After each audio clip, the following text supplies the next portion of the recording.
ማጥራት ስራው የተለየ የሚያደርገው ከአገዛዙ ጋር ቀጭን ሊንኮች ይኖራቸዋል ተብሎ የሚጠረጠሩ አካላት የተጠረጠሩ ደላሎች የተሰማሩ በውጭም በውስጥም ሀገር የሚንቀሳቀሱና ሰራዊታችን ከውስጥ ለመቦርቦር ግራ ለማጋባት የተዘጋጁ እንዳሉ መረጃዎች ስለደረሱን እነዚህን እጆችና እነዚህን ያገዛዙ ወይም ደግሞ የአረመኔው አብይ አህመድ ቡድን ኔትወርኮችን እንዳይኖሩ የማጽዳት ስራ መስራት ስላለብን ነው። ከሰሞኑ ቀደም ብሎ ያስተማርቷቸው የነበሩ አካላትን እያጠበቅን ለማጥራት በመስራታችን ባለፉት 20 ቀናት ለሙከራ በተደረጉ እንቅስቃሴዎች ከፊሎቹ በቁጥራችን ስራ አድርገን ወደ ስልጠና አስገብተን የመግራት የመሰልጠንና የታድሶ ስራዎች እየተሰጡ የተዘጋጁና የተቀረጹ ሲሆን ቀሪዎቹ ደግሞ ከዚህ ተጠየቅና መድረክ ውጪ ሩጠው አገዛዙ የላካቸው የነበሩ ቀድመው ወደ አገዛዙ እየሸሻሉ። እነዚህ ምልክቶች የመጡት ከማጥራት ጋር የተያያዙ ስለሆነ ይህን ለመስራት በማሰብ ነው። ባጭሩ እስከ መጨረሻ ድረስ ሄዶ በጦርነት የሚፈታ ነገር የለም። በድርድር ነገሮች ይፈታሉ። በውይይት የሚፈቱበት አግባብ አለና አፋድ የወሰደው እርምጃ ከአማራ ክልል ጋር ያደረገው ድርድር ተገቢ ነው ብሎ የአፋድ ሰራዊትም አመራሩም አምኖበታል ማለት ነው። ሀገር ለመገንጠል አይደለም የወጣ ነው ሲጀመር ማለት ነው።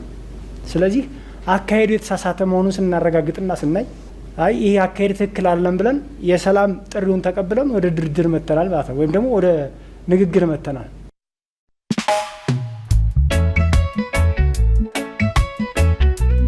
ይህ አብሪ ሚዲያ ነው። አብሪ ሚዲያ አንድነትና ፍቅርን በማጎልበት ሰላምና እድገትን በማስፈን ረገድ የበኩሉን አስተዋጽኦ ለማበርከት የሚሰራ ሚዲያ ነው። አብሪ ብሩህ ዘመንን አብሳሪ። አብሪ ሚዲያን ሰብስክራይብ፣ ሼር ያድርጉ።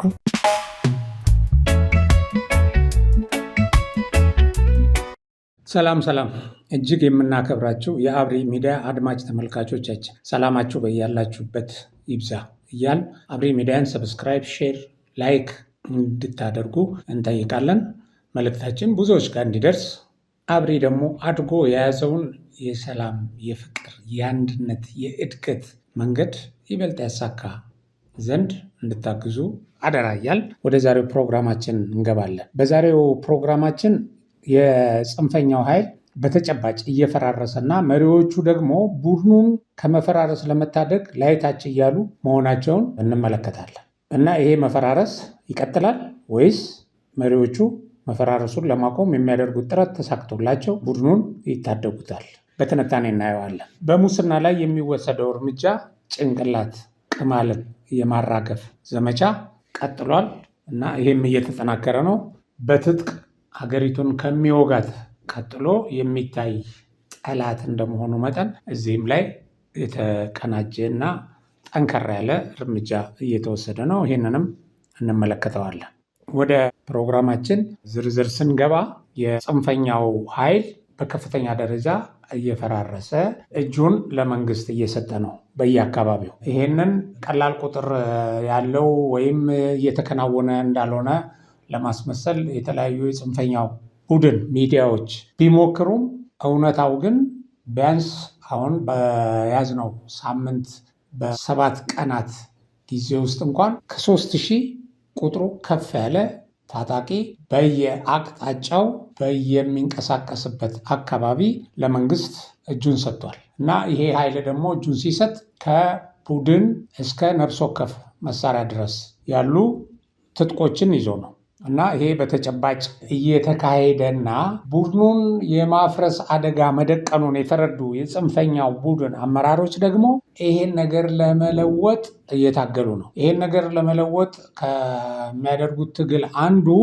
ተዋጊውን ሰብስበው ውስጣችንን እናጸዳለን የሚል ዘመቻ ከፍተዋል። ምክንያቱም ይሄ ኩብለላ እና ይሄ ወደ ሰላም መምጣት ተፈጠረው የብልጽግናን አመለካከት የያዙ ሰዎች ውስጣችን ስላሉ ነው በሚል ማጥራት የሚል ዘመቻ እያካሄዱ ነው። ማጥራት ከሚለው ዘመቻቸው ቀጥሎ ማብቃት እና የማጥራትና የማብቃት ዘመቻ ብለው እንግዲህ ድሮ በኢህአዴግ ውስጥ እንደምታስታውሱ የሆነ ሀገራዊ ቀውስ በእነሱ ላይ ከበድ ያለ ተቃውሞ የመሰነጣጠቅ አደጋ ሲመጣ ከባድ ተከታታይ ስብሰባ ያካሂዳሉ እና ልክ እንደዛ ይሄንን በግልጽ የማጥራትና የማብቃት ዘመቻ ብለው ቁጥሩን ከልደቱ አያሌው ነው የወሰዱት መሰለኝ። የ45 ቀን ዘመቻ ስብሰባ የሚያጠሩበት ቀን 45 ቀን ይዘዋል። ያው እንግዲህ ይሄ የፕሮፓጋንዳ ማሽናቸው ላይ ወጥተው ይህንኑ ገልጸዋል። ያው በርዕስ እንደምታዩት ይህን ነው የሚገልጸው። እንግዲህ ድምፁንም ስሙት። ምንድን ነው እያደረጋችሁት ያላችሁት እና መነሻው ምንድን ነው ሲለው ከነ መነሻው ይገልጻል። ይሄ የጎበዝ አለቃ ማለት ነው። ይሄ ሽፍታ መሪ አድምጡት። የማጥራት ስራ ድርጅታዊ የተለያዩ የምትፈትሹት ነገር እንዳለ የማነቃቃት የማደራጀት ብዙ ነገሮችን ያካተተ መግለጫ ላይ ነው እየተነጋገርን ያለ ነው እና ምን ገጠማችሁ? ምን የተለየ ነገር አግኝታችሁ ነው ወደዚህ እርምጃ የገባችሁት? ምናልባት ሰሞኑን ከተከሰተው ከአንዳንድ ግለሰቦች ከመንግስት ጋር እንሰራለን ማለታቸው ወይስ ምን የተለየ ነገር ገጥሟችሁ ነው ወደዚህ ውሳኔ የገባችሁት? ማጥራት ስራው የተለየ የሚያደርገው ከአገዛዙ ጋር ቀጭን ሊንኮች ይኖራቸዋል ተብሎ የሚጠረጠሩ አካላት ደላሎች የተሰማሩ በውጭም በውስጥም ሀገር የሚንቀሳቀሱና ሰራዊታችን ከውስጥ ለመቦርቦር ግራ ለማጋባት የተዘጋጁ እንዳሉ መረጃዎች ስለደረሱን እነዚህን እጆችና እነዚህን ያገዛዙ ወይም ደግሞ የአረመኔው አብይ አህመድ ቡድን ኔትወርኮችን እንዳይኖሩ የማጽዳት ስራ መስራት ስላለብን ነው። ከሰሞኑ ቀደም ብሎ ያሰማርቷቸው የነበሩ አካላትን እያጠበቅን ለማጥራት በመስራታችን ባለፉት 20 ቀናት ለሙከራ በተደረጉ እንቅስቃሴዎች ከፊሎቹ በቁጥራችን ስራ አድርገን ወደ ስልጠና አስገብተን የመግራት የመሰልጠንና የታድሶ ስራዎች እየተሰጡ የተዘጋጁና የተቀረጹ ሲሆን ቀሪዎቹ ደግሞ ከዚህ ተጠየቅና መድረክ ውጪ ሩጠው አገዛዙ የላካቸው የነበሩ ቀድመው ወደ አገዛዙ እየሸሿሉ። እነዚህ ምልክቶች የመጡት ከማጥራት ጋር የተያያዙ ስለሆነ ይህን ለመስራት በማሰብ ነው። ባጭሩ ይሄ እንግዲህ በተጨባጭ ቡድኑ አደጋ ተደቅኖብኛል ብሎ ስላሰበ እና ብዙ አባላቱም እየኮበለሉ ባዶውን እየቀረ እየተዳከመ መሆኑን በማስተዋል ማጥራትና ማብቃት የሚል ይሄ ያው ፊት ለፊት ወጥቶ የገለጸ አንደኛው ክንፍ ይሁን እንጂ ሌሎችም እንዲህ አይነት በጣም ጠንካራ የሆነ ስብሰባ እያካሄዱ ነው። በየቡድኑ ስብሰባ እየተካሄደ ነው። መንስኤው ግን ቀደም ሲል እንደምታውቁት አንደኛ ለውጭ ጠላት ከዚህ በፊት ደግሞ ኢትዮጵያን የማፈራረስ ተልዕኮ ይዞ ሲንቀሳቀስ የነበረው ዋነኛው የውጭ ጠላት ተላላኪ ሆነው ኢትዮጵያን የማፈራረስ ተግባር ሲፈጸም ሲዘርፍ የቆየው ቡድን ቲፒኤልኤፍ እና ከሻዕቢያ ጋር መስራት የለብንም የሚል ከውስጥ የተነሳ መከፋፈል ነው አንደኛው። ሁለተኛው ደግሞ ከዚህ ቡድን ተነጥለው ወደ ሰላም የመጡ ኃይሎች ያስተላለፉት ጥሪና እነሱ ይዘው ግልጽ ያወጡት አቋም ፋኖን እያፈራረሰው ነው እና ይሄ ስላሰጋቸው ስብሰባ እያደረጉ የብልጽግና ሰርጎ ገቦች እዚህ ውስጥ አላችሁ፣ ያገዛዙ ሰርጎ ገቦች እያሉ የተወሰኑትን እያሰሩ የተወሰኑትን ባይዘወይ በእንደዚህ አይነት ልዩነት የተረሸኑ ሰዎች እንዳሉም የሚወጡ መረጃዎች ያመለክታሉ። እንደዚህ አድርገዋል እና ይህንን ተከታታይ ስብሰባ አድርገው ከቡድኑ ጋር የሚቀጥለውን ጽናት ያለውን በእነሱ ሚዛን እሱም በመለየት ሌላውን ደግሞ የማጥራት እና ጎን ለጎን ያው ስብሰባው ለማጥራት ብቻ ነው እንዳይባል የማብቃት እቺ ምንድነች የፖለቲካ ትምህርት ቅስቀሳ ለማድረግ በቃ ዓላማችን እንዲህ ነው፣ ለአማራ ሕዝብ እንደዚህ ልንሞት ነው፣ እንደዚህ የሚል የፕሮፓጋንዳ ስራም ጎን ለጎን ለመስራት የተደረገ ስብሰባ ነው። 45 ቀን እንዲፈጅ ታስቦ ማለት ነው። ግን ይህም ስብሰባ እየተካሄደ በየቡድን ውስጥ የሚከዳው ቁጥር ግን እየጨመረ ነው ሄደው። በሌላ በኩል አፋሕድ ከተሰኘው የፋኖ ድርጅት ወጥተው ከመንግስት ጋር የሰላም ድርድር ያደረጉ ወደ 11 የሚደርሱ አመራሮች በሰጡት መግለጫም ቡድኑ ከኢትዮጵያ ጠላቶች ጋር ከአማራ ህዝብ ጠላቶች ጋር ተሰልፎ የኢትዮጵያን ጥቅም አሳልፎ የሚሰጥ መሆኑን አጋልጠዋል። እናም ሁሉም የሰላምን መንገድ መርጠው ወደ ሰላም እንዲመጡም ጥሪ አድርገዋል። ከነዚህ ከቡድኑ አባላት ውስጥ የተወሰኑት የተናገሩትን እናድምጥ። ከህዳሴው ግድቡ ጋር በተገናኘ ጥላቻ ያለባቸው ኃይሎች ወደዚህ ትግል በመግባት የአማራን ህዝብ ለረጅም ጊዜ የጦር ሜዳ እንዲሆን በማድረግ ህዝቡ ፍትሐዊ ጥያቄዎችን እንዳይጠይቅ፣ ልማት እንዳይለማ፣ ወደ ተፈለገበት ደረጃ ላይ እንዳይደርስ ለማድረግ ብዙ ስራ እየተሰራበት ቆይቷል። ስለዚህ የአማራ ፋኖ ህዝባዊ ድርጅት የወሰነው ውሳኔ ትክክለኛ ውሳኔ ነው። እሱ ምንድነው? ህዝቡን ወደ አደጋ ውስጥ የሚከት ሲሆን ሀገርን ወደ ማፍረስ ደረጃ ላይ ሲደርስ ይሄ ለሀገር አይጠቅምም በማለት ወደ መነጋገር መግባት አለብን። የትኛውንም ጥያቄ ካለም በጠረጴዛ ዙሪያ ተነጋግሮ ውይይት አድርጎ ለህዝባችን የሚበጀውን ምላሽ ማስጠት አለብን በሚል ከድርጅት ሊቀመንበሩ ጀምሮ ሁሉም ስራ አስፈጻሚዎች የድርጅቱ ወይም የአማራ ፋኖ ህዝባዊ ድርጅት እውቅና በመስጠት ከዛሬ ዓመት 2017 ከጥቅምት ወር ጀምሮ ወደ ንግግር እና መሰረታዊ ጥያቄዎቻችን ምንድናቸው የሚለውን በመነጋገር የጋራ ከማድረግ አኳያ በሚመለከታቸውና ተወካዮችን በመስጠት ጥር ወር አካባቢው ላይ 2017 ማለት ነው የዓለም አቀፍ ተቋማት ወደኛ ቀጠና በመምጣት ንግግር በማድረግ እውቅና የተሰጠበት ሁኔታ ነው ያለው። ስለዚህ ይህ የሰላም ስምምነት የመጣው ዝም ብሎ በዘፈቀደ ወይም ደግሞ በተወሰኑ ቡድኖች ፍላጎት ሳይሆን ድርጅታዊ እውቅና ያለው እንደሆነ እንዲታወቅ እንፈልጋለን። እስከ መጨረሻ ድረስ ሂዶ በጦርነት የሚፈታ ነገር የለም። በድርድር ነገሮች ይፈታሉ። በውይይት የሚፈቱበት አግባብ አለና አፋድ የወሰደው እርምጃ ከአማራ ክልል ጋር ያደረገው ድርድር ተገቢ ነው ብሎ የአፋድ ሰራዊትም አመራሩም አምኖበታል ማለት ነው። ሀገር ለመገንጠል አይደለም የወጣ ነው ሲጀመር ማለት ነው።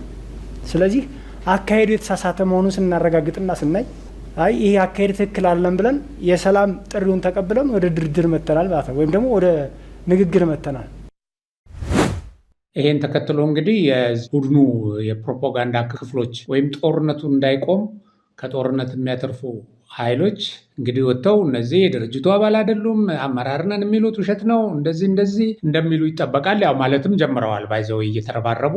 ዞሮ ዞሮ ግን እነዚህ በወሳኝ የቡድኑ አመራር ላይ የነበሩ ቁጥራቸውም ቀላል የማይባል ሰላምን መንገድ የመረጡ ናቸው። ትርጉሙ ዘላቂ ሰላም በክልሉ ለማምጣት ከፍተኛ ነው። በሌላ በኩል ምንድነው ያደረጉት? ኬላ ዘግተው ይሄን የሚጠፋ ኃይል ላይ አሳዶ የመያዝ ካልሆነ የመግደል የማስወገድ እርምጃ እንዲወስዱ በጣም ታማኝ የሚሏቸውን አሰማርተዋል እና በየጫካው ደፈጣ እየተወጣ ጥበቃ እየተደረገ እንደዚህ የማቆም ዘመቻ ይካሄዳል። በእርግጥ እነዚህ ራሳቸው ወደ መንግስት የሚመጡ ሰዎች በቡድን መሪዎችና ተዋጊዎች በቡድን አብረው ተደራጅተው ራሳቸውን እየጠበቁ የሚመጡ ስለሆነ እንዲህ አይነት ደፈጣዎች ሊያቆሟቸው አይችሉም፣ አልቻሉም እና እንደዚህ አይነት ነገሮችን እያለፉ ነው። ሶስተኛው የወሰዱት እርምጃ የከዳ ሰውን ቤተሰቦች እያገቱ የከዳውን ሰውዬ እንዲያመጡ። በነገራቸው ላይ ወደ መንግስት ከሚመጣው በላይ ደግሞ ራሱ እየጠፋ ከአካባቢው የሚሰወር ታጣቂም አለ። ሲቪል ለብሶ ትጥቁን ጥሎ ግማሹ ሸጦ እንደዚህ እያለ ከቡድኑ የሚነጠልም በጣም ብዙ ቁጥር አለ እና አሁን ቡድኑ ሲነጠልባቸው ቤተሰቦቻቸውን እየያዙ ሊደርሱባቸው የሚችሉት አካባቢ ያሉ ቤተሰቦችን ማለት ነው አምጣ ልጅህን ከሄደበት ቦታ እና አለበለዚያ የገንዘብ ቅጣት ይወስኑበታል። ብዙ ጊዜ እንደዚህ አይነት ነገር የሚያርፍባቸው እናቶች ናቸው። እናቶችና ሚስቶች ባልየውንም ልጆችንም ወጣቶችን በአብዛኛው ወንዶቹን ለዘመቻ ይፈልጋሉ። ምልመላ አልገባምም እያላቸው ስለሆነ ማለት ነው። አሁን ይሄንን የተመናመነ የተዳከመ ኃይላቸውን ደግሞ ለመሙላት ምልመላ ለማድረግ እየሞከሩ ግን አማራው ለመመልመል ፈቃደኛ አልሆንም እያላቸው እያስቸገራቸው ስለሚገኝ እና በሚፈልጉት ቁጥር ሰው ማግኘት ስላልቻሉ በቀጥታ ወላጆችን፣ እናቶችን ከ30 እስከ 100 ሺህ ብር ድረስ ቅጣት ይጥሉባቸዋል። ለምሳሌ ሊመለመል የተጠየቀው ልጅ ይሰወርባቸዋል። አልመለመልም የሚልና ከአካባቢው ይጠፋል። ከአካባቢው በሚጠፋበት ጊዜ አምጪ ከሄደበት ይሉና ከ30 እስከ 100 ሺህ ብር ቅጣት ይበይኑባቸዋል። እንግዲህ ይህንን ከቡድኑ አምልጠው የመጡ ሰዎች ከሰጡት መረጃ የተገኘ ነው። እንደዚህ አይነት የአማራን ሕዝብ ስቃይና መከራ የሚያበዛ ሆኗል። ይሄ ፋኖ የሚባል ኃይል እናቶች መከራቸውን እያዩ ነው። ባልሽን አምጪ ልጅሽን አምጪ እየተባሉ ማለት ነው። አለበለዚያ አብረው መጥፋት ነው ያለባቸው። በገዛ ሀገራቸው በገዛ መሬታቸው እንደዚህ አይነት ሽፍታ ተተክሎባቸው ግማሾቹ ያው ሙሉ ቤተሰብ ይዘው እየተሰደዱ ነው። ሲሰደዱ መንገድ ላይ ከተያዙ ቅጣቱ ከባድ ነው። የሚደርስባቸው ስቃይ መከራ ብዙ ነው። እስከ መግደል የደረሰ ማለት ነው። እና እንደዚህ እያደረገ የአማራን ሕዝብ ለስቃይ እና ለመከራ እየዳረገው ይገኛል። ይሄ ጽንፈኛ ቡድን አማራን ነፃ አወጣለሁ ብሎ የተነሳ ቡድን ማለት ነው። እና እንዲህም ሆኖ ግን ይሄንን ከቡድኑ መሸሽንና ወደ ሰላም መንገድ መምጣትን ሊያስቆመው አልቻለም። ብዛቱ ካሰቡት በላይ ሆኖባቸዋል። እነዚህ ሰዎች ደግሞ ትጥቅ ይዘውም ስለሚሄዱ ይሄም ኪሳራ እያስከተለባቸው ነው። አሁን እነዚህ ትጥቅ እየሰጡ ይሄ መንግስት ይጥሉልናል ወይም ያዳክሙብናል ብለው ተስፋ ያደረጉባቸው ሻዕቢያና ወያኔ ደግሞ ምን አውጥተዋል? ከዚህ በፊት ወደ መንግስት የሄዱ ሰዎች ተገደሉ፣ ታሰሩ፣ እርምጃ ተወሰደባቸው እያሉ ማስወራት ጀምረዋል። ይሄንን እንደ አንድ የፕሮፓጋንዳ አቅጣጫ እንዲከተሉ መመሪያ ተላልፎላቸዋል። አንዳንድ አይታችሁ እንደሆነ ማህበራዊ ሚዲያ ላይ ቀደም ብለው ወጥተው በብዛት የዚህም ቡድን ገዳይነት፣ ዘራፊነት፣ ፋሽስትነት ያጋለጡ ሰዎች ተገደለ እያሉ ፎቶቸውን እየለጠፉ ነበር። መንግስት ገደላቸው እያሉ ማለት ነው። ቡድኑ በውሸት የታወቀ ነው። ሁለተኛ እነዚህ የፕሮፓጋንዳ አቅጣጫ የሚሰጧቸው ሰዎች ደግሞ የለመዱት ነው እንደዚህ አይነት የሐሰት መረጃን በመፈብረክ። ምክንያቱም ይሄ ቡድን ወያኔና ሻዕቢያ በተለይ ደግሞ ወያኔ ቀደም ሲል እነ ያየው ሰው ሽመልስን አይነት የፈጠራ ፕሮፓጋንዳ፣ ልቦወለድ ፕሮፓጋንዳ እንዲያቀርቡ በማድረግ የታወቀ ነው። ስለዚህ እንደዚህ አይነት ወሬዎች እየተፈበረኩ ብትሄድ ትገደላለህ አይነት ነገር በዚህ በሚከዳው እነሱን ከርቶ ወደ ሰላም በሚመጣው ኃይል ላይ እየተነዛ ነው። ይሄ እጅግ በጣም ውሸትና ያድነናል፣ ይሄ የሚጠፋውን ሰው ቁጥር ይቀንስልናል ብለው ቢቸግራቸው ያመጡት አቅጣጫ ነው። ግን ደግሞ አላቆመው። አሁን ይሄንን ሁሉ ነገር ሰርተው ይሄን ነገር ይቀይሩታል ወይ ብለን ስናስብ ሂደቱ የሚያሳየን እንደሚቆም እንደሚቀንስ ሳይሆን እንደሚቀጥል ነው። ምክንያቱም ብዙ የቡድኑ አባላት መጥተው በእንክብካቤ ተይዘው በሚዲያም ላይ እየወጡ በጥሩ ሁኔታ ላይ መኖራቸውን መግለጫ እየሰጡ ያለበት ሁኔታ ነው። ይሄ ደግሞ በህብረተሰቡ በዛ አካባቢ ህብረተሰብ አማካይነት ስለሆነ የሚመጡት ሰዎቹ ይሄ ህብረተሰቡ ያደረገላቸውን አቀባበል እነዚህ ሰዎች ቀደም ሲል ለፈጸሙት ነገር ይቅርታ እንደተደረገላቸው መረጃው ይደርሰዋል ውስጥ ያለው እና ይህም መረጃ በማሰራጨት ረገድም ጥሩ ስራዎች እየተሰሩ ነው። ባይዘወይ ማህበረሰቡ ራሱን ለመከላከል ሲል እንዲህ አይነት መረጃ እየሰጠ የተሻለ ህይወት ነው የሚገጥመ፣ ሰላማዊ ህይወት ነው የሚገጥመ፣ አይዞህና ያለ ስለሚቀሰቅስ ውጤታማ እየሆነ ነው። በነገራችን ላይ ይሄ ቡድን ቅድም ያልኳችሁን የውስጥ አባላቱን የሚያሰቃየውንና አልመለመለ ያለን ሰው ቤተሰብን እየቀጣ እያንገላታ እንደሚያስገድደው ሁሉ ይቀሰቅሳሉ፣ ከመንግስት ጋር ግንኙነት አላቸው፣ ሰው እንዲከዳ እየቀሰቀሱ ነው የሚላቸውንም ሰዎች ላይ አፈና፣ ግድያ እየፈጸመ ነው እና ፍጹም ወደ አውሬነት ተቀይረዋል። ባይዘው ይሄን እያደረገ ነው። ነገር ግን በአካባቢው የመከላከያ ኃይል እንደገና ይሄ ህዝባዊ ኃይሉ ይሄ ሚሊሻው አድማ ብተናው እየተጠናከረ ስለሆነ ህዝቡም ጥበቃ ያገኛል። ሰላም ጥሪ ተቀብለው እጃቸውን የሚሰጡ ሰዎችም ተገቢው ጥበቃ ይደረግላቸዋል እና ይሄ ደግሞ መጠናከር አለበት። አሁን ለመንግስትም ለአካባቢው ማህበረሰብም ለዚህ ለሚሊሻውም ለመከላከያም እንደው ማሳሰብ የምፈልገው ይሄ ከለላ የመስጠቱ ተገቢ ጥበቃ የማድረጉ ነገር በከፍተኛ መጠናከር አለበት። ይሄ ቡድን ከዚህ በፊት እጁንና ጆሮውን የቆረጠው ሰው አይታቸዋል እና ይሄ ቀደም ብሎ ከመንግስት ጋር ይሰራሉ ለሚባሉ ሰዎች መቀጣጫ ያመጡት ነው። አሁን ደግሞ በደረሱበት ደረጃ ይበልጥ ከዚህ በላይ አውሬ ሆነዋል እና የሰዎችን አካል ቆራርጠው መማሪያ ለማድረግና የሚጠፋውን ሰው ፍርሃት ውስጥ ለመክተት እየሰሩ ስለሆነ በጣም ተገቢ ጥበቃ ሊደረግ ይገባል። እርግጥ ነው መከላከያና የጸጥታ ኃይሉ ደግሞ ለሰላም እምቢ ያለውን እያሳደደ እየመጣ ነው። ጎን ለጎን ባይዘው እየመጣ ነው። አሁን እነሱ ዘመቻ አድርገን እንደዚህ ገደልን እንደዚህ ይላሉ እንጂ በየቀኑ ደግሞ የሚደረገው ይሄ ለሰላም አሻፈረኝ ያለውን እየመታ ነው። ይሄን ማድረጉ ደግሞ በጦርነት መሃል፣ በግጭት መሃል፣ በተኩስ መሃል እንደዚህ ግርግር በሚፈጠርበት ጊዜ እነሱ ሰራዊታቸውን ይሄ ተዋጊያቸውን መቆጣጠር በማይችሉበት ሁኔታ ሲፈጠር የሾለከ እጁን የሚሰጠው ወደ ሰላም የሚገባውን ሰው ሊያጠናክር ስለሚችል ይሄ መጠናከር አለበት ብለን ነው የምናስበው። ይሄ እየተጠናከረ ነው ባይዘው ከዚህ በላይ ይጠናከር ለማለት ነው እንጂ እና ይሄ መጠናከሩ ይሄን ቡድን እየናደው ነው፣ በትክክል እየናደው ነው። እና እነዚህ የሚመጡ ሰዎች ደግሞ የዚህን ቡድን ሴራ፣ ከሃዲነት፣ ከጠላት ጋር መሰለፍ እያጋለጡ ስለሆነ ይሄንን ሳያቅ አብሯቸው የቆመ ኃይል ይሄንን ሲሰማ በተለያዩ መገናኛ ብዙሃንም ይሁን በተለያየ ማህበረሰቡ በሚሰጠው መረጃ እያገኘ ስለሆነ ይሄ ቡድን የማፍረሱ ሁኔታ ውጤታማ እንደሚሆን ይታሰባል እና ይሄ ነው። በተሸነፉ ቁጥር የሚያወሯቸው ነገሮች አሉ። እነዚህ ደግሞ ተደመሰሰ፣ እኛ መከላከያን አዳከምን ምናምን ነው የሚሉት። አሁን መከላከያን ቆሞ የሚዋጉበት ቁመናቸው ግን እየከዳቸው እየወረደባቸው ስለሆነ ይሄ ቡድን የሚሸነፍበት የሚጠራረግበት ጊዜ ቅርብ ነው። በዚህ ፕሮግራም አቅራቢ ግምገማ መሰረት ማለት ነው። እንግዲህ ሌላው ከዚህ ጎን ለጎን የሙስና ወንጀል መፈጸም እዚህ ታጥቀው በትጥቅ መንግስትን ከሚፋለሙት ሀገርን ለማፍረስ ከሚንቀሳቀሱት ተለይቶ የሚታይ አይደለም በመሰረቱ። ስለዚህ እሱም በተለያየ መንገድ ዘመቻ ተደርጎበት መንግስት ውስጡን እያጠራ ነው። ይሄ የህዝብ ምሬት በከፍተኛ ደረጃ እንዲነሳሳ የሚያደርጉ የመልካም አስተዳደር ችግሮችን ለመቅረፍ በየክፍለ ከተማው፣ በየዞኑ፣ በየወረዳው፣ በየመንግስት መዋቅሩ ውስጥ ገብቶ ከፍተኛ ፍተሻ እያደረገ እርምጃ እየወሰደ ይገኛል በእነዚህ ነገሮች ላይ እና እነሱ ግን ይሄንን ጸረ ሙስና ለሙስና ምንም አይነት መደበቂያ የሌለውን የመንግስት መሪ በሙስና እንደተዘፈቁ አድርገው ያው የእነሱን ሰዎች ወንጀል ለመሸፈን የሚደረግ መሯሯጥ አለ። ያው የተለመደ ነው ይሄ።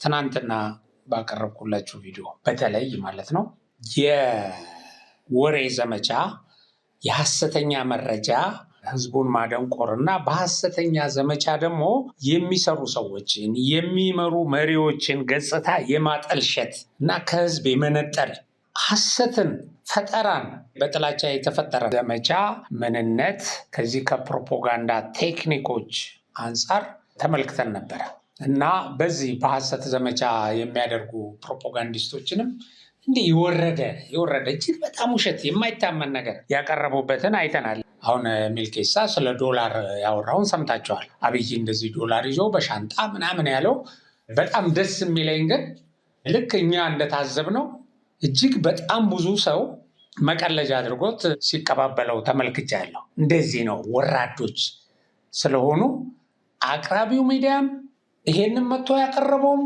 ሰው በጣም ትንንሾች እንደሆኑ ብዙ ሰው ተረድቷል። በቃ እንዲህ የሚያስብ ትውልድ ነው የሚያስፈልገን እኛ።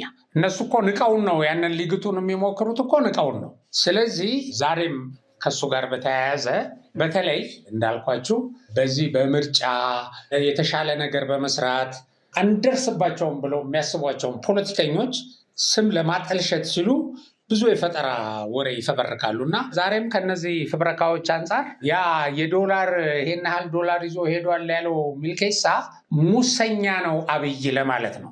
እና በዛው ቪዲዮ ላይ አሁን እያነሳው እንደው የእሱን እንትን አላቀርብላችሁም፣ ያው ታዩታላችሁ።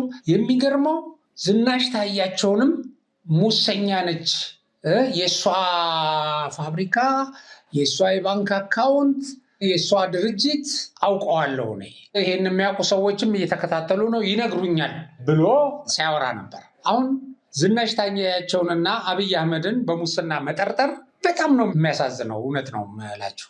እሱ ራሱ እንዳልሆኑ ያውቃል ሙሰኞች እንዳልሆኑ እነዚህ ሰዎች። ምክንያቱም እነዚህ ሰዎች አብይ አህመድ ማለት የመጽሐፉን ሽያጭ ሳይቀር ለልማት የሚያውል የተሰጠውን ሽልማት ለሌላ ሰው አሳልፎ የሚሰጥ ሰው ነው። ይሄ እውነት ነው። ለምሳሌ አሁን ሚልኬሳ ስለ ብር ስለዚህ ዶላር ይዞ ሄደ የአረብ ኤሜሬት የሰጠውን በሻንጣ ይዞ 1 ቢሊዮን ዶላር ያለውን በሻንጣ ይዟል ብሎ 1 ቢሊዮን ዶላር በሻንጣ እንደማይያዝ የአፍሪካ ዘራፊ መሪዎች እንዴት አድርገው በምን እንደከተቱት አሳያቸዋለሁ። ለሚልኬሳም ይሄን ያየዋል። ይሄን አጥንቶ ቢሆን ኖሮ ጆንያ ያደረገው ነበር ያንን ይዞበት ሄደው። ለማንኛውም የአረብ ኤሜሬቱ እኮ ልዑል በዛን ጊዜ የበጀት ችግር እንዳለበት አብይ በነገረው ጊዜ ሁለቱን በጀቱን እንዲደጉምበት፣ አንዱን ግን ለራሱ ጊፍት ነው የሰጠው። በመሰረቱ ጊፍት ነው የሰጠው። አብይ ግን ያንን ወደ ራሱ አላስገባም። በዚህ ሊወደስ ነው የሚገባው። የነበረውን የበጀት ችግር ወያኔ ባዶ ያስቀረውን ካዝና ነው የሞላበት። ከዛ በኋላ በተለያዩ ወቅቶች ያገኛቸውን መጽሐፍ የሸጠበትን ለልማት እስካሁን 4ኛውን አሁን የመደመር መንግስትን ሽያጭ ምን እንደሰራበት እዛ ደቡብ ውስጥ ለገበሬዎች የሰራቸውን ቤቶች አይታቸዋል። ለዛ ነው ያዋለው። አሁን እንደዚህ አይነቱ መሪ ተነስተህ ሙስና ፈጸመ። ከዛ አልፈህ ደግሞ ዝናሽ ታያቸውን እንደ አዜብ መስፍን በሀብት ካላሙዲ ቀጥላ 2ኛ ወጣች ሲባል እኮ እችን ፓርት ትተው እነዚህ የወያኔ አሽከሮች፣ የግብፅ አሽከሮች፣ የሻዕቢያ አሽከሮች እነሱ በሚሰጧቸው ብር ሆዳቸውን የሚሞሉ ኑሯቸውን የሚደጉሙ ሰዎች ያንን ትተው ዝናሽ ይሄና ሚሊዮን ወስዳ የራሷ ድሪቲ ከፍታ ይላል ሚልኬሳ ወጥቶ። አሳፋሪ ነው። ስንት ትምህርት ቤት የሰራችውን አሁን ዝናሽን በሙስና ስታማ አለማፈር፣ ሰው ይሰማኛል ማለት እነዚህ አይነት ንጹህ ሰዎችን መወንጀል በጣም ነው የሚያሳፍረው። ለማንኛውም እነዚህ ሰዎች አፍሪካ ውስጥ ስለተፈጠሩ እንደ ማንኛውም አፍሪካ መሪ ሙሰኛ ናቸው ተብሎ አፍሪካ ውስጥ የተለመደ ነው። ባይዘው አሁን ይሄንን ምስል ተመልከቱት። ምናልባት የቪዲዮ ማስረጃ ያያችሁም ካላችሁ የቪዲዮ ማስረጃውን ብታካፍሉን ደስ ይለኛል። ግን የፎቶ ምስሉን ተመልከቱ። በዛው ሚልኬሳ $1 ቢሊዮን በኤንትሬ መኪና ካልሆነ በስተቀር በሻንጣ እንደማይያዝ ኢቭን በተወሰኑ ዱርያዎችም ሊያዝ እንደማይችል እንድትረዳና ወደፊት ስትዋሽ አስተካክለህ እንድትዋሽ ያደርግሃል። ይሄ እንግዲህ ተመልከቱ። ይሄ የተፈጸመው የት መሰላችሁ? ይሄ በጆንያ የምታዩት ዶላር ተደብቆ የተገኘው ሱዳን ውስጥ ነው። ስለዚህ ዶላር የተጻፈውን ነገር ላካፍላችሁ። ምንድን ነው የሚለው ጸሐፊው? ቢረሳ በሚሊዮኖች የሚቆጠር ዩሮ ታስሮ የተከመረ ፓውንድ ለቁጥር የሚታክት የአሜሪካን ዶላር ለሸክም የሚከብድ ድርሃም እንደ አሻሮ እህል ጆንያ ውስጥ ተከቶ ተረስቷል። የሚገርማቸው ይሄን ያህል መጠን አሁን ይሄ በዶንያ ታስሮ የምታዩት የሱዳኑ አልበሽር የት እንደደበቀው ጠፍቶበት በመጨረሻው የስልጣን ዘመኑ ከዛ አውጥቶ ሳያሸሸው ቀርቶ በኋላም ደግሞ በሱ እግር የተተኩት ኃይሎች ይሄንን ለማግኘት ብዙ ፍለጋ አድርገዋል፣ ጠፍቶባቸው ማለት ነው። እንግዲህ ይሄን ያህል መጠን ያለው ገንዘብ ከጠፋበት አልበሽር ሌላ የወሰደው ማለት ያልጠፋበት ያረሳው ፊት ለፊቱ የነበረ አለ ማለት ነው። እና ይሄንን ያህል ገንዘብ ከምትረሳ አልበሽር ይላል የጻፈው ይህን መረጃ ያጋለጠው ሰውዬ፣ ምን አለ ስምህን ብትረሳ፣ ቤትህን ብትረሳ፣ ወልዶ ያሳደጉን ሌላው ቀርቶ የአብራክን ክፋይ ልጆቹን መርሳት አይቀልህም ወይ? ይሄና እንዴት ትረሳለህ ይለዋል። እና በጣም ኢንተረስቲንግ ነው ባይዘው ያጻጻፉ። እና እንደዚህ ይልና እንዲህ በቀልድ አዋዝቼ የማወራላችሁ ስለ $130 ሚሊዮን ነው ይላል። $130 ሚሊዮን በጆንያ ጠቅጥቀው መጋዘን ውስጥ ስለረሱት መሪ ነው። ደንግጣቸዋል መቼም። ጠላታችሁ ክው ይበል። እኚህ ሰው የሱዳኑ አልበሽር ናቸው። የሱዳን ሕዝብ ዳቦ ዋጋ ጨመረብኝ ብሎ ሰልፍ ወጥቶ ነው ከስልጣን የገረሰሳቸው። በዚህ መጠን ያለ ገንዘብ ገበያ ለማረጋጋት ለድሆች፣ ለዚህ ለተራቡ ለመሳሰለው ሊሆን ይችል ነበረ ሱዳን ውስጥ፣ ግን አይደለም። የአፍሪካ መሪዎች እንደዚህ አይደሉም። ከነሱ አንጻር ስናይ መሪዎቻችን ምን ያህል ንጹሕና ምን ያህል ለህዝብ የሚያስቡ እንደሆኑ፣ ምን ያህል ከሙስና የራቁ በዚህ በአፍሪካ ውስጥ ተፈጥረው ማለት ነው። ለሱ ንጽጽር ነው። እና $130 ሚሊዮን የሚያክል ጥንብ ነገር የት ጋር እንደወረወሩት ዘንግተው ያለ ሀሳብ እንቅልፋቸውን ሲለጥጡ የነበሩት ሰው አልበሽር ናቸው። የሱዳኑ የቀድሞ ፕሬዝዳንት ኦማር አልበሽር ፈጣሪ ይላቸውና አልበሽር ከስልጣን ሲወርዱ ካርቱም ቤተመንግስት ዘው ያለው የደህንነት ኃይሎች ቤተመንግስቱን ሲበረብሩ እሳቸው የት ጋር እንደሆነ ቦታውን ትክክለኛ ቦታውን ያጡትን እነሱ ግን በደንብ በርብረው ያገኙትን ለዓለም መገናኛ ብዙሃን እና ለሱዳን ህዝብ አቅርበው አሳዩ። ይሄንን እና ብርበራውን ያደረጉት የደህንነት ሰዎች ጆንያዎቹ የተጣሉ ልብሶች መጀመሪያ ላይ ሲያገኟቸው ማለት ነው፣ እነዚህ የተጣሉ ልብሶች አሊያም ቆሻሻዎች መስለውን ነበር ብለው ተናግረዋል። እዛ ከተቀመጡበት አልባሌ ቦታ አንጻር ማለት ነው። ይሁንና ቆሻሻ የተባሉ ጆንያዎች እነዚህ የምታዩዋቸው ከፈት ሲደረጉ ዩሮ ቢባል ዶላር፣ ፓውንድ፣ ድርሃም ምኑ ቅጡ በቃ በሱዳን እንደገና ደግሞ የሱዳን ፓውንድም አለበት። ያው ብዙ ዋጋ የለውም እሱ ግን እሱም አለበት እና በሌሎች የተለያዩ ሀገራት ገንዘቦች ጭምር እስከ አፋቸው ድረስ ተሞልተዋል። ከዛ በኋላ ተቆጠረ። ከዛ ዶላሩም ድርሃሙም ምኑም ብቻ አንድ ላይ ተደረገና ወደ አሜሪካ ዶላር ተቀይሮ ሲሰላ ስንት ሆነ? 130 ሚሊዮን ዶላር። ትንሽ ነው ከዛ ከፍ ያለው ኤኒዌይ 130 በሉት። ግን ይሄ በዶንያ ተጠቅጥቆ ያሁን እኛ ሀገር ጭድ ጆንያ ውስጥ እንደምትጨምረው አለ አይደለ? እንደሱ ተጠቅጥቆ ጦጣ የማይዘለው ገንዘብ ሆነና ከዛ በምርመራ ወቅት የተጠየቁት አልበሽር ቀለል አድርገው ምን ቢሉ ጥሩ ይመስላቸዋል? ያው ስራ ስለሚበዛብኝ ተረስቶ የተቀመጠ ነው አሉ። አይገርምም? እና እንግዲህ ይሄንን አንደኛ እንዲያዩ አድርጉ እስቲ ባይዘዌ እንደው የምታውቁት ሰዎች አለበለዚያም ሼር አድርጉና መሳይና ሚልኬሳ እንዲያዩት አድርጉ።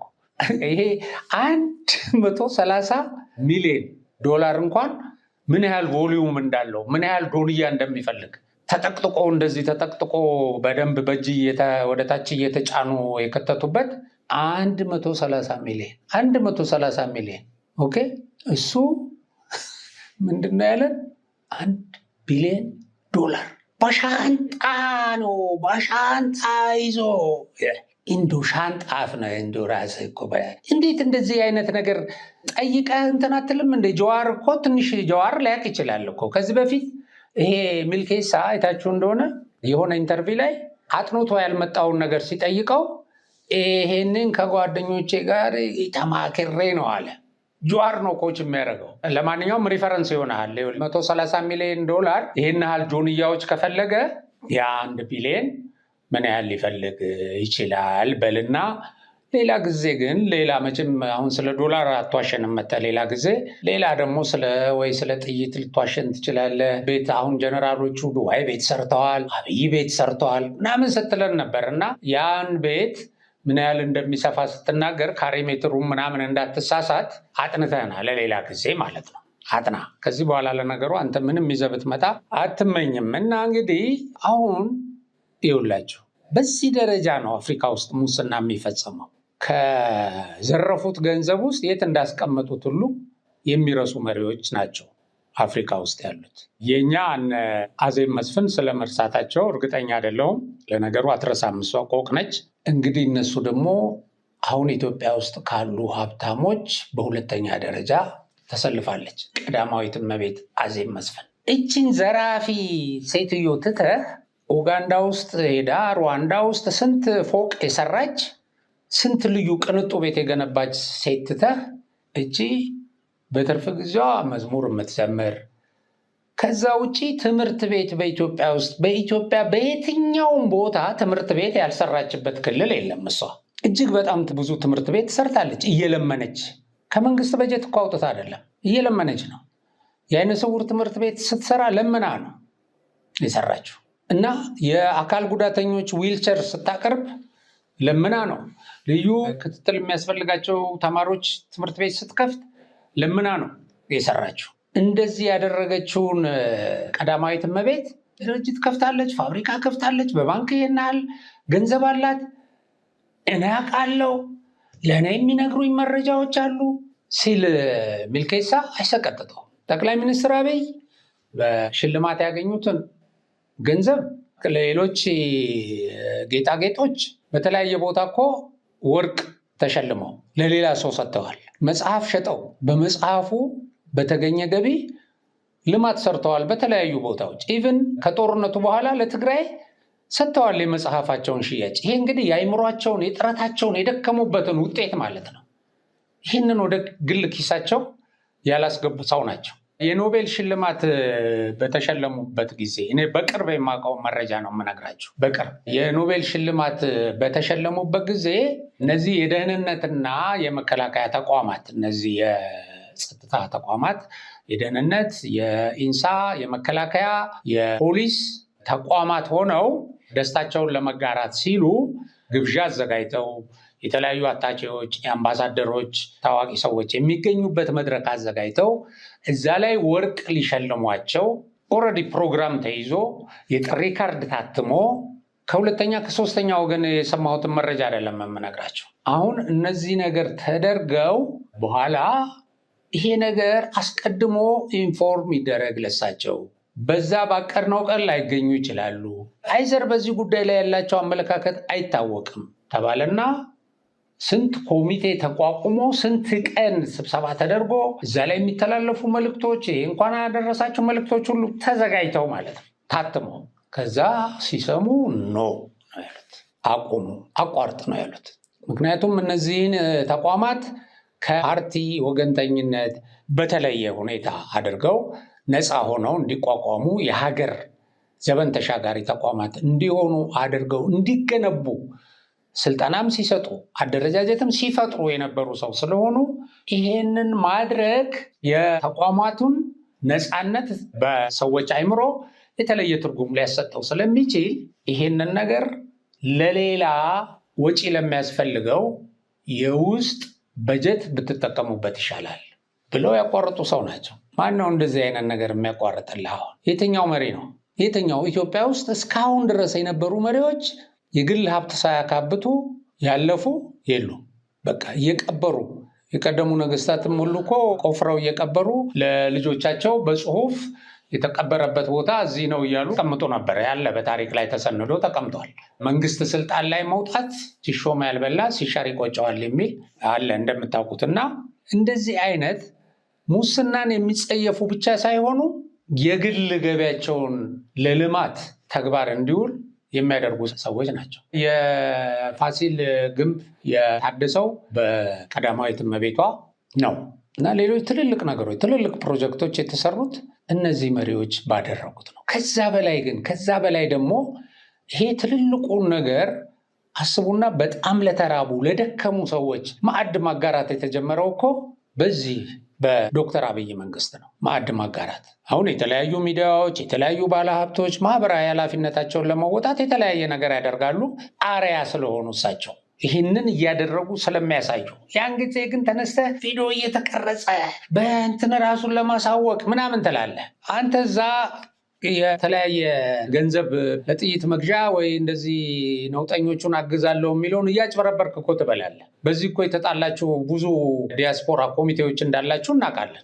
ይሄ ኢትዮጵያ ውስጥ ነውጥ ለመስራት እሳት የምትቆሰቁሱ ሰዎች በሱ ስም የሚሰበሰበውን ገንዘብ እንደምትበሉ እኮ ይታወቃል። ይህንን የምታደርግ ሰው እዛ ሚዲያ ላይ ትወጣና ፎቶ ሊነሳ ቪዲዮ ሊቀረጽ እንደዚህ አድርጎ በተጨባጭ እያበላ ነው። ከዛ በኋላ ደግሞ እስቲ አንተም እንደኔ ያድርግ ሊልህ ነው እኮ። መሪ አርአያ ነው። ባይዘወይ አርአያነቱን ተከትለው ደግሞ በጣም በርካታ ባለሀብቶች፣ አንዳንድ የሚዲያ ተቋማት ይህንን ተግባራዊ እያደረጉ ነው። በጣም ደስ ይላል። በግለሰብ ደረጃ ብዙ ሰዎች እየተሯሯጡ ከውጭ ዲያስፖራ እያስተባበሩ በጣም የተቸገሩ ሰዎች የሚረዱበት ሁኔታ በዚህ ዘመን በጣም ተስፋፍቶ ያየነው በመሪው አርአያነት። የወረዱ ወጥ ሲጨልፉ ለሾይ ለምናምን እንደሱ ተነሱበት ፎቶ። ሌላው እኮ አንዳንዱ የአንድ ወር የቤት ኪራይ ሲያጎድል እኮ ከቤቱ የሚያባረር ስንት ገብጋባ ሀብታም ባለበት ሀገር ብዙዎች ደግሞ ጥሩዎች እንዳሉ ሳልዘነጋ ማለት ነው። እነዛ ተሰብስበው ግን አይ እንደዚህ እኮ ተደብቆ ነው የሚሰጠው ምናምን ይላሉ።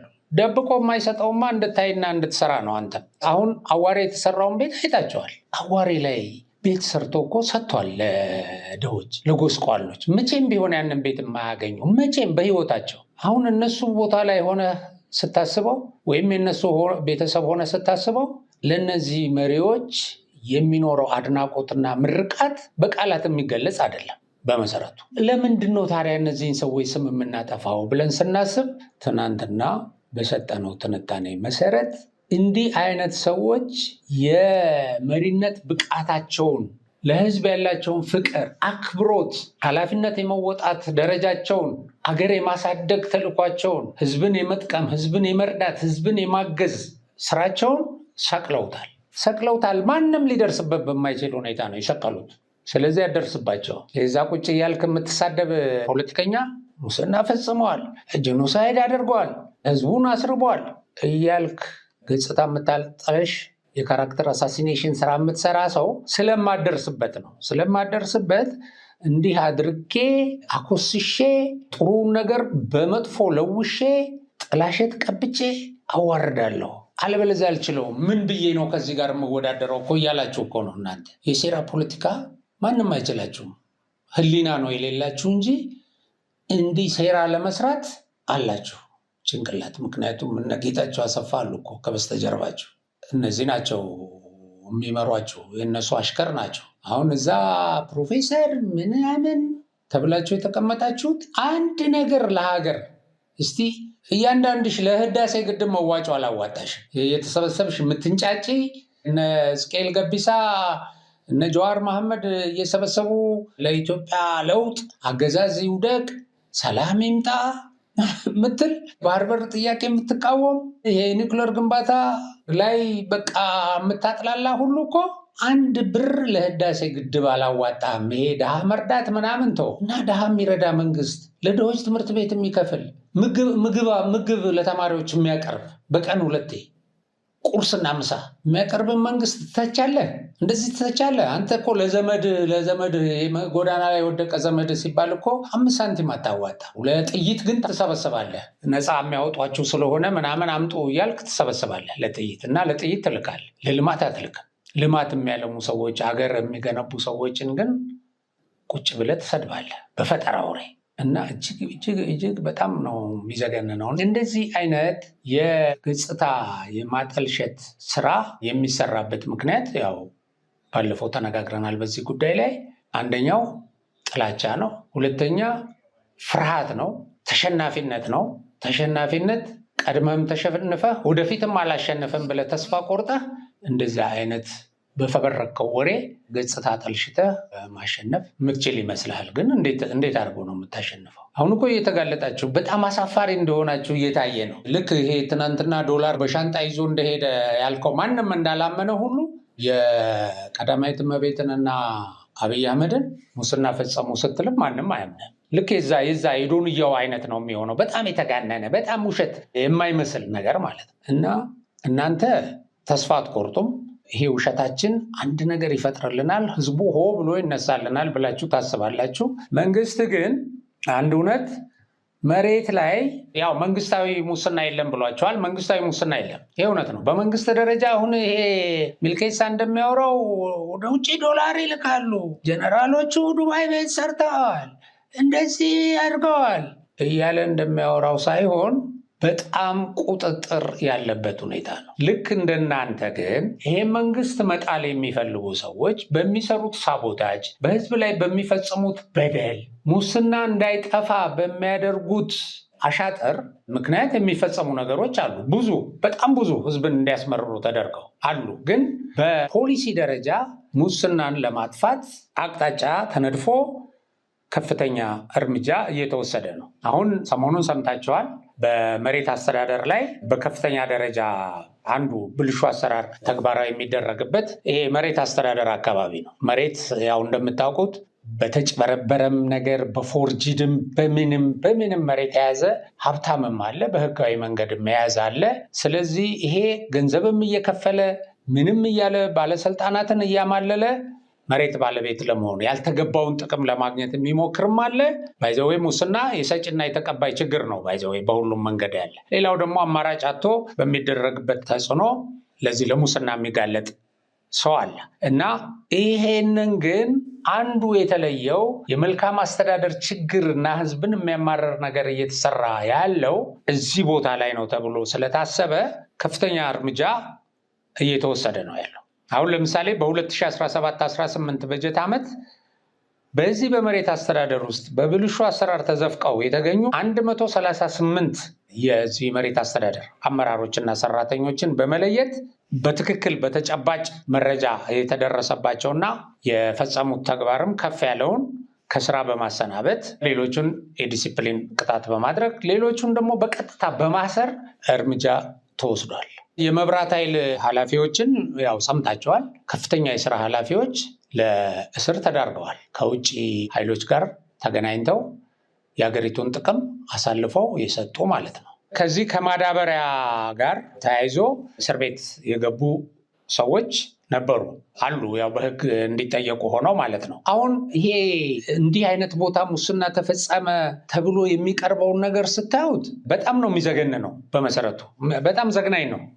በዚህ መጠን በዚህ ኃላፊነት ደረጃ ተቀምጠው በዚህ አደራ ተሰጥቷቸው ብላችሁ ስትመረምሩ ያሳዝናል። ግን ወያኔ እንደዚህ አይነት ትውልድ ነው ገንብቶ ሄደው መስረቅ እስካልተያዝክ ድረስ ነውር አይደለም ብሎ ከዛ የዚህ ሞቶ ባለቤት የሆነው ሰውዬ ሚስት በዛ ደረጃ የሀገሪቱን ንብረት ዘርፋ ሌሎችም ያንን ተከትለው ዘርፈው የህዳሴ ግድቡን ሁሉ ቦጥቡጠው በዛ ደረጃ አስቀርተው የሄዱበት ሁኔታ ነበረ እና ትውልዱም በቃ መስረቅ ስራ ነው የሚል አስተሳሰብ ይዞ ነው በየመንግስት መዋቅር ውስጥ ያለው። ይሄን ነው የተረከበው ይሄ መንግስት። ይሄንን እንደዚህ አድርጎ ሰልጥኖ በቃ ስረቅ ምንም ችግር የለም ካልተያዝክ የተባለ ማለት ነው። ሁለተኛ ደግሞ ህዝብ በመንግስት ላይ እንዲመረር የሚፈልጉ ደግሞ ሳቦታጅ የሚሰሩ አሉ። ይሰርቃሉ፣ ጥቅም ያገኛሉ። ከዛ በኋላ ደግሞ መንግስትን ህዝብ እንዲያማረር ያደርጋሉ። ይችኛዋ ደግሞ ሁለተኛው ካርዳቸው ነች። ሶስተኛው ደግሞ እነዚህ ሚዲያዎች በሚያደርጉት ቅስቀሳ